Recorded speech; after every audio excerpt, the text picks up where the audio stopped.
He might have died a jobber's death, but how was Robert Baratheon as a king? Was he a good king? Was he a great king? Or did he absolutely suck? Well, welcome back, guys, to Fog Entertainment. We're going to look at that today. So we're on Screen Rant here, and they have listed 5 reasons why Robert was a worthy king, and 5 reasons why he was not. We don't know what the reasons are, so we're going to go through it with you guys. We're going to read out the reasons, and we're going to give our thoughts on the reasons. And by the end of the video, we'll give our opinion on whether King Robert was a good king, bad king, or somewhere in the middle. So with that said, is there anything you want to say before we dive straight in here to what made Robert potentially a worthy king? Fog Entertainment. Make your king proud. There you go. Let's make him proud. Let's get into it. So, it wasn't the best impersonation, but here it'll get better as the vid goes on. Reason number 1, worthy. He overthrew a madman. Before the reign of Robert Baratheon, Westeros was ruled by a madman, Aerys Targaryen, better known as Mad King. Appeared to be a promising monarch in his youth. Over time, he devolved into a brutal and deranged king the 7 kingdoms had ever known. Robert put an end to his tyrannical reign of terror when he cast down House Targaryen. He may not have been a perfect king, but Robert was worthier of the crown than the crazed Aerys. I mean, well, yeah, that's probably fair enough. I mean, you're more worthy than the last king, but does that make you a worthy king? I don't know if I agree with the sentiment there. I probably don't agree with it, but yeah, it's like, is this just based on how good the last guy was? The next president could be better than Joe Biden. But that could be anyone. Does that mean he's a worthy president? We need to know more about the Mad King, the Madman. I need to know more. Read the books. You know, oh, fuck the books. I'm not reading the books. Books are pish. Sorry, all you nerds. But no, it's like, people who win battles, they rewrite the history. We don't know how bad this guy really was. Like, the Targaryen family probably think this guy was brilliant. You know what I mean? Alright, well, anyway, let's move on. I get it. He overthrew him, but I don't think that makes him a great king. Did he have an attitude adjustment off the throne? Technically, Joffrey overthrew fucking King Robert. That doesn't make him a great king, does it? No. Unworthy, he had no interest in ruling the kingdoms. Robert went to Lyanna Stark instead of the Iron Throne. Despite his power and privilege that came from being a monarch, the drunk king displays little interest in his responsibilities or the governance of the 7 kingdoms. Robert's disinterest leads to subtle usurpation by House Lannister. Cersei and Jaime's affairs rob him of legitimate heirs and cause war with what remains of Robert's family. I'd say it makes him an unworthy king. Yeah, a lot of the times he's sitting around getting drunk, not really having a care in the world, spending money, getting in debt. He wasn't really like a leader. He was kind of like just a big drunk buffoon, really, wasn't he? I mean, people feared him because he was the king, and no matter who's the king, you're gonna garner. Yeah, I feel like that's the king's title that's doing that. It's not just him. I'm not saying he's not an intimidating guy, but I think once you've got that, crown on you, it doesn't actually matter. I mean, it's like Joffrey. He's not intimidating, but the reality is, his power is intimidating. Plus, he took no responsibility at any time. Ned wanted something done about the Lannisters. He's like, I can't. I'm half a kingdom in debt. If he was competent, right? What happened towards the end of season 1 wouldn't have happened. I mean, Jaime Lannister slaughters Ned's men in the capital, and he's like, nah, don't worry. I owe his dad 3 million gold coins, so just let me away with it. What the hell? Worthy, he won the throne by the right of conquest. House Targaryen's rule over Westeros started and ended with a conquest. Aegon the Conqueror solidified the kingdoms under his rule over the 3 centuries later. Robert Baratheon led his own conquest against Aegon's descendants, overthrowing their grip on the Iron Throne. According to the laws of conquest, Robert was Westeros' rightful king. The renowned warrior proved himself worthy by winning the war against the Valyrian enemies. I mean, I suppose he did. No one handed him the king. Well, I'd say I think that makes him a worthy king more than the fact he was better than the previous guy. He won it. I mean, he took it. Yeah. So, he earned it. It's weird, though, how the heir, like, your sons can get the throne, but, like, in other cases, you can just overthrow people, and that's how you win it. I'm surprised that no one tried to overthrow Joffrey on day 1. Well, Ned did, to be fair. Yeah. It didn't work out too well for him. The seat wasn't even warm. Unworthy, he was a terrible king and husband. I'd probably go father as well. Robert may have been an esteemed warrior in his youth, but his later years saw him become a terrible king and an even worse husband. The duties of the monarchy bore him, and his wife, Queen Cersei, pales in comparison to the ghost of Lyanna Stark. Robert's behaviour throughout Season 1 evidenced his unworthiness to rule the 7 kingdoms. The drunk king has a sour influence in his family's lives and shows softness only when speaking with his best friend Ned Stark.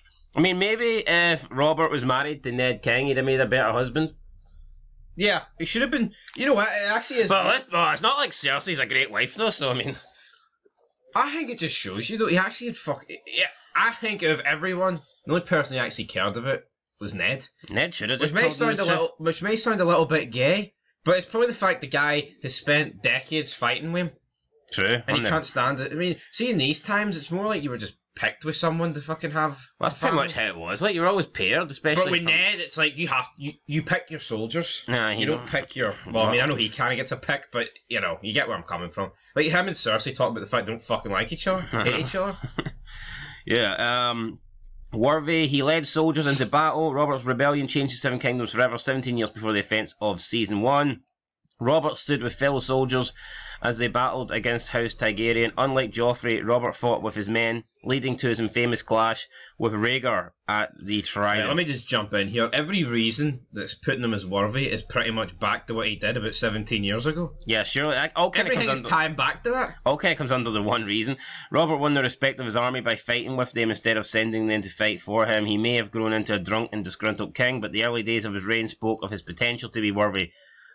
I'd say that is worthy though. I think that's respectful. Someone that's willing to fight on the battlefield. Like, see, you're watching Braveheart, you can get behind William Wallace because he's actually on the front line leading the charge. See if he was sitting pencil pushing. Yeah, see if he was sitting like 10 miles away and he was just giving the order, and you wouldn't have a lot of respect for him. But I think the fact that a king or the leader of an army is willing to fight on the front lines, that's worthiness. And that's the problem with modern wars. Yeah, you think King Charles is gonna? It's lions led by donkeys.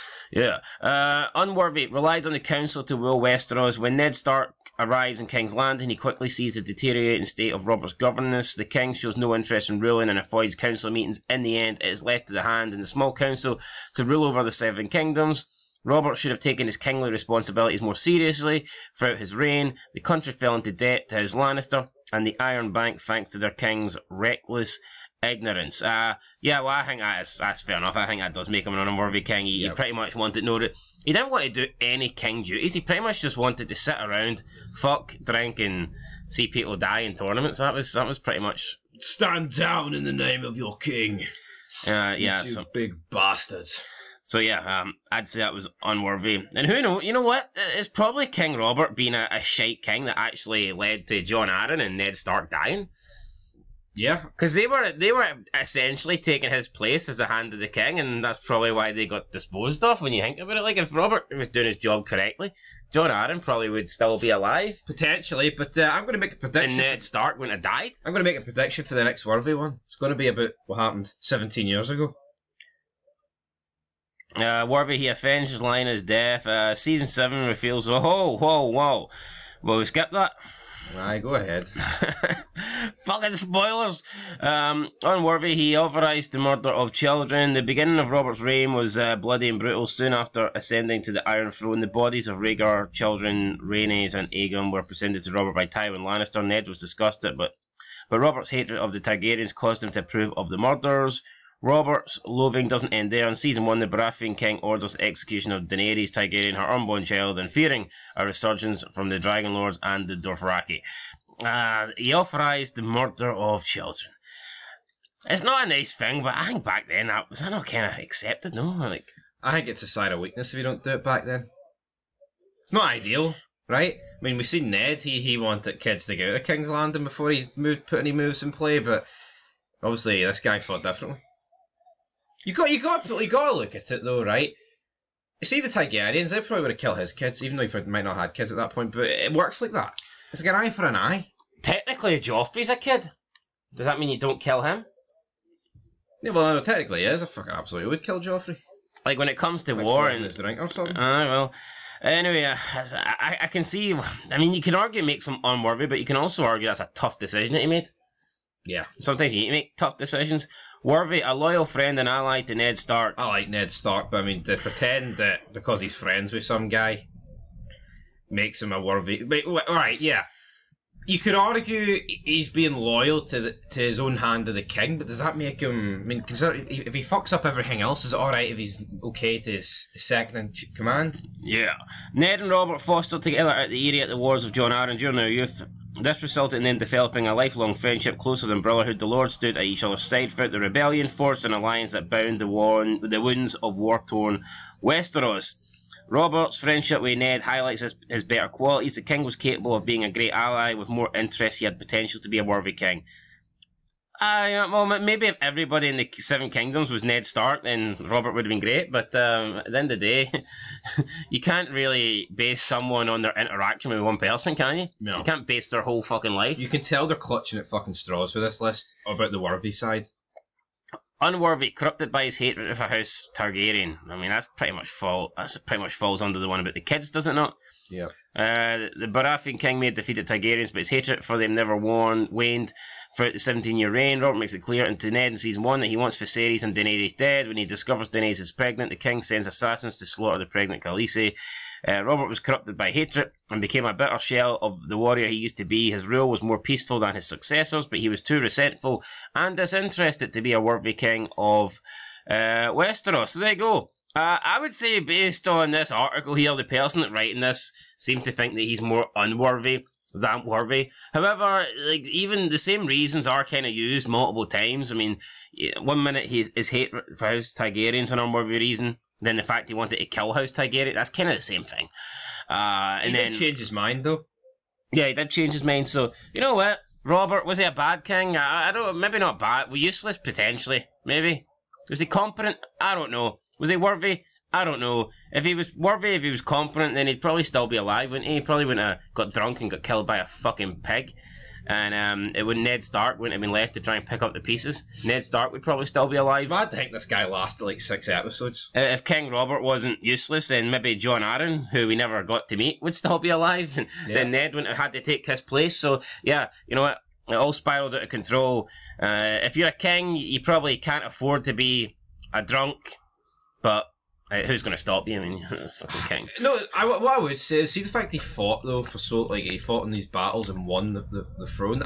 Was he entitled to become a drunk and just sit and enjoy what his rewards?